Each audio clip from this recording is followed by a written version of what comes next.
Zay ny mahakasika niny raharaha fanondranana tsokosoko ny harem-pirenena malagasy iny fa vaovao hafa tanteraka kosa no anoizantsika ny vaovao atsika. Nametraka fitoriana teny anivon'ny tribonaly tao Toliara mahakasika ny tsy fanajana ny dingana ara-panjakana arahany eo amin'ny fandevenana ny Félicien Rakotomalala izay fantatry maro tamin'ny kopikole Théo Rakotovao ny ray sy ny fianakavian'ny rainy. Ny didim-pitsarana andrasana tsy ho ela no hamaritra ny tokony amindrana ny razana any Vohipeno na tsy fanadidina avy hatrany.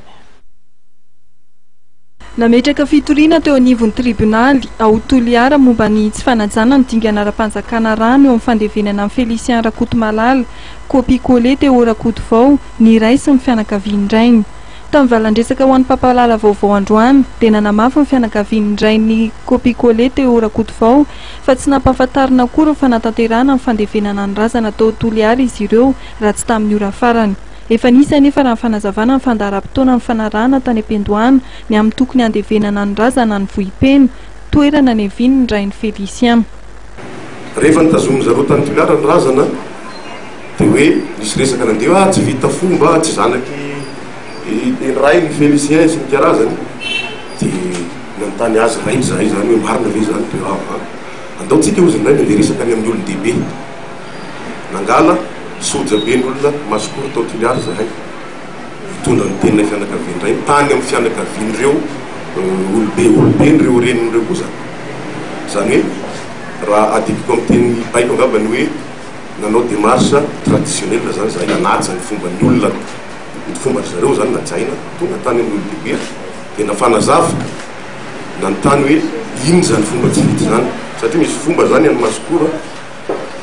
soronanaka zay ny ray soronanaka zay ny fomba zany ka nanontaniana tao zany io fa rehefa natao zany ny fanakalozan-kevitra efa vita ny soronanaka faharoa manaraka an'izay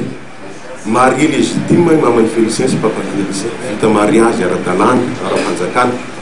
ary roapolo taona no nivadika izy ireo efatra amin'ny raha lany zanany dia tompokolamo zany lamato ka rehefa natao le fangatana zany tsy mety zany le fianakaviana hoe mijanona ty aminay ka araky ny tenin'ny ray président nay tato an'keo hoe ny Antemoro zany tsy miady faty ny Antemoro. Ny fanindry tamin'ny fotoana voatondro ny fianakaviana sy ny fokon'olona tany amin'ny commune Ambanivohitra ao anatin'ny district amin'ny Vohipeno ny evin'ny rain'ny Félicien Rakotomalala anaovana ny fomba nentim-paharazana ho an'izy ireo amin'ny fotoana isian'ny fandozana tahaka izao ny andron'ny sabotsy nanaovana ny fandevenana tany Toliara raha ny fanazavana ka voaterina andao any Toliara amin'ny fianakavian'ny rain'ny Félicien Rakotomalala. No mafisin'ny rain'ny Félicien fa tsy manana olana izy sy ny vadiny ary mbola mpivady ara-dalàna izy ireo. Dia azainay ny fomba to amin'ny mahamalagasy antsika fa izany kosa nefa dia tsy misakana nasokadiana anay hoe amin'ny fombanay Antemoro dia hoe raha aminay Antemoro zany dia ny zaza raha maty dia amin'ny fasany aby izy no mileva zay zany ary tsy maintsy amin'ny fasany aby izy no milevina zany zany ny fomba anay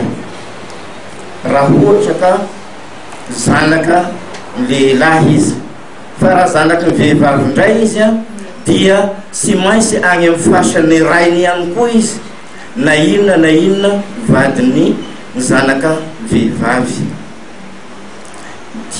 Araka ny fanamariana nentin'ny mpandrindra ny cercle de réflexion vady fahafitofonany androany dia ny fomba nentim-paharazana ao amin'izy ireo no mametraka fa tsy maintsy any amin'ny tanindrazana ny evin'ny indray no milevina ny zanaka lahy na vavy. Andrazana ny didim-pitsarana mikasika ity raharaha ity.